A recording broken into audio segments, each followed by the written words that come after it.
Hello everyone, welcome. In this video I'll show you how to export Asana Tasks to Google Sheets. So it's a very simple process. Firstly, you will need to, of course, export your project from the Asana itself. So for example, go to Test, and in here, click on the drop-down, then Sync Export, and then choose CSV. And now as you can see, it's downloaded.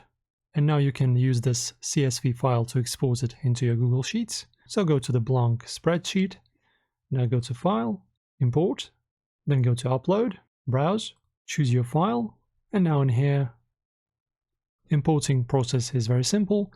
You can either replace or insert new sheet. Separator type, you can choose it or just detect automatically, and then just click on Import Data.